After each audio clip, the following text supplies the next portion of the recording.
A reportagem que você vai ver agora certamente te deixará indignado.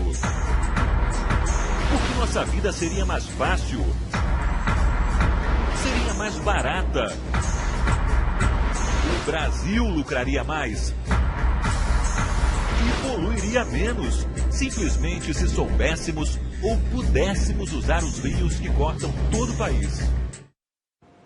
Exemplo, economizaríamos quase 4 bilhões de reais por ano, 4 bilhões, e tiraríamos milhares de caminhões das nossas estradas.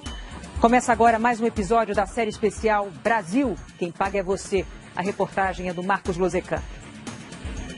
Navegar não somente é preciso, mas sobretudo é possível no Brasil, que tem 63 mil quilômetros de rios, lagoas, represas e canais que podem ser usados para navegação.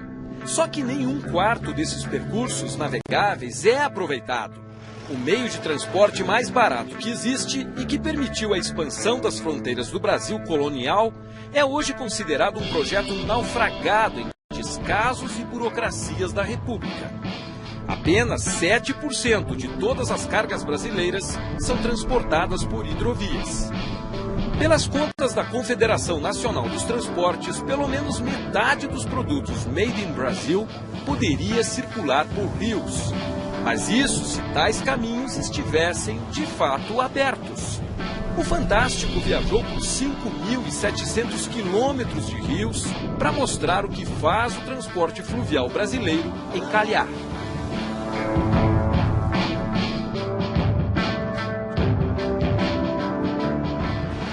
Norte de Mato Grosso.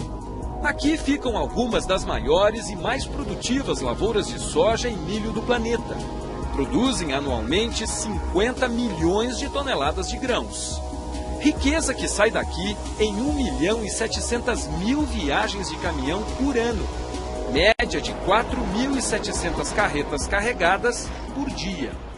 São mais de 2.000 quilômetros até os portos do Sudeste e do Sul pela BR-163, para embarcar rumo aos mercados da Europa, Estados Unidos e Ásia.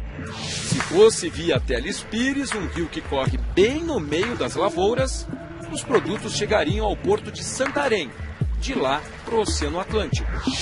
Uma economia de mais de 4.000 quilômetros até os mercados externos. Uma saca de milho aqui na região vale em média R$ 9,00. Para transportar essa saca até o Porto de Santos, pela rodovia, o custo do frete chega a R$ 18,00, o dobro do valor do produto. Se a hidrovia Teles Pires fosse navegável, o frete cairia para menos de R$ 1,00 por saca. Segundo a Associação dos Produtores da região, só com combustível o Brasil economizaria R$ 2 bilhões de reais por ano. O transporte hidroviário ele tem essas características em termos de custo e de eficiência energética e também aspectos relacionados à questão de emissão. Ele é imbatível. Os reservatórios de 5 hidrelétricas de médio porte já em construção vão tornar o Teles Pires largo e profundo o suficiente para navegação ao longo de 850 quilômetros até o rio Tapajós. Só que faltou planejar a construção das eclusas. Sem elas, as represas se tornarão gigantescos paredões intransponíveis. Uma falha dessas no projeto original não somente impede a navegação, mas principalmente encarece a obra quando se decide fazê-la depois. Foi o que aconteceu em Tucuruí, no Pará. A hidrelétrica ficou pronta na década de 80. Aqui também não constava do projeto a construção de eclusas. Resultado, a obra acabou ficando 10 vezes mais cara. O sistema de eclusas da represa de Tucuruí é uma obra faraônica feita para transpor um degrau de 71 metros de altura entre o nível do rio Tocantins e o do reservatório da usina que fica lá no alto. Essa obra custou 1 bilhão e 600 milhões de reais, uma fortuna, e levou 3 décadas para ser concluída, mas até agora não abriu caminho para o progresso. É que no meio desse caminho há pedras.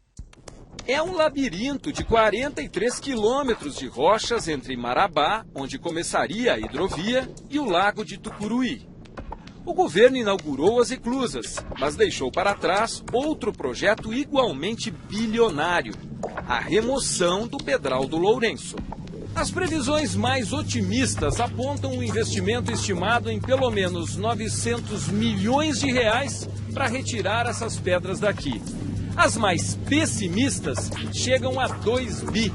Enquanto o dinheiro não sai do cofre e os projetos não saem das gavetas, o rio Tocantins, aqui na região do Pedral do Lourenço, só pode ser navegado no período de seca por pequenas embarcações como esta.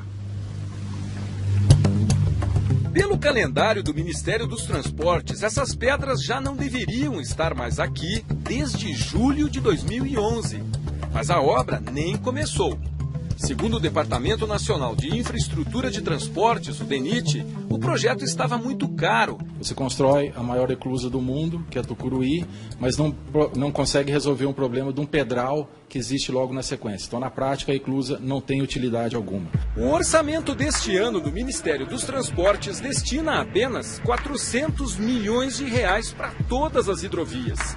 Menos da metade do mínimo necessário só para retirar o pedral. Mesmo assim, o ministro afirma que as obras estão nos planos do governo.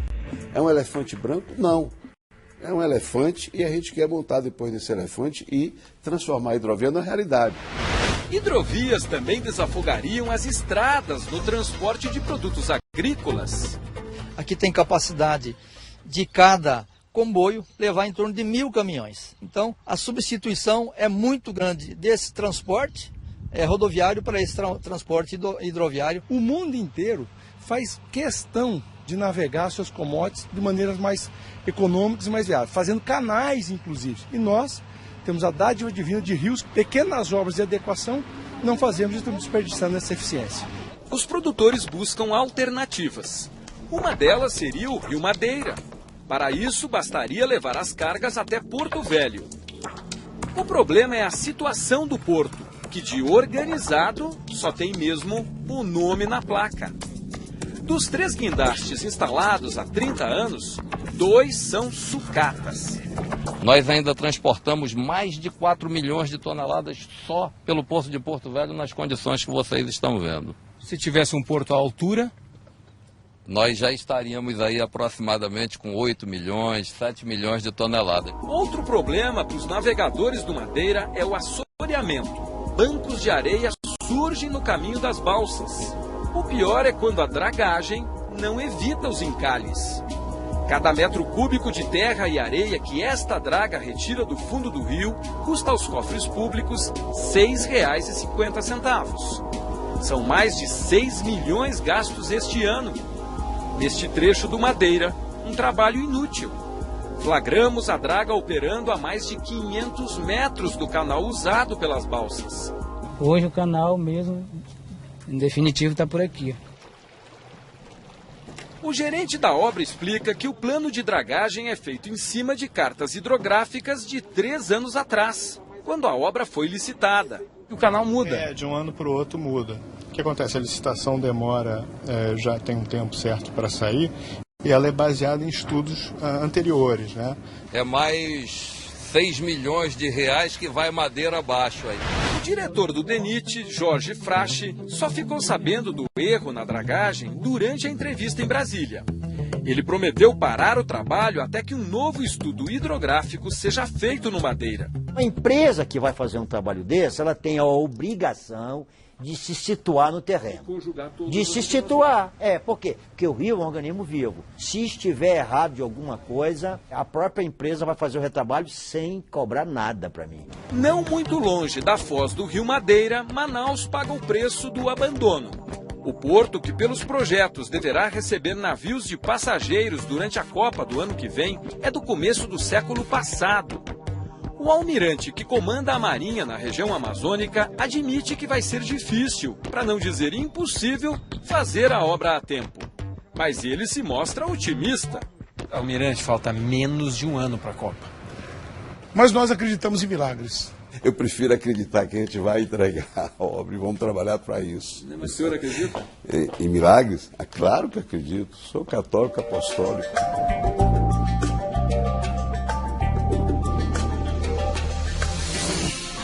orgulho dos paulistas, a Tietê-Paraná, projetada há 70 anos, é a mais antiga e ainda a melhor hidrovia do Brasil.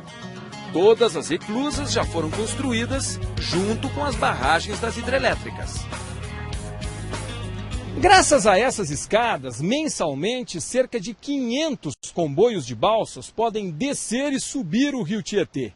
No total, transportam 1.500.000 toneladas de produtos. Fica mais fácil da gente entender se botarmos os números em cima de rodas. São 1.650 caminhões que deixam de trafegar todos os dias pelas rodovias paulistas. A soja e o milho produzidos em Goiás e Mato Grosso do Sul, além de outros produtos da região centro-oeste, são escoados por essa hidrovia e seguem de trem até o Porto de Santos ou de Paranaguá, no Paraná. O problema é que depois de 7 décadas o gargalo ficou pequeno para tanta demanda. Moderno aqui, só a sala de controle. Estreitas demais para os tempos atuais, as reclusas exigem que a passagem de um degrau para o outro seja feita balsa por balsa. Um comboio de 6 embarcações chega a levar 4 horas para transpor uma barragem. A viagem de ponta a ponta na hidrovia de 650 quilômetros, que poderia durar 2 dias, chega a levar 1 semana. Isso quando as balsas, que precisam de pelo menos 1,5 metro de profundidade, não param num banco de areia. Este documento da Marinha mostra que o Tietê chegou a ter apenas 10 centímetros em alguns trechos. Problemas que o ministro promete resolver para aumentar o transporte de cargas pelos rios.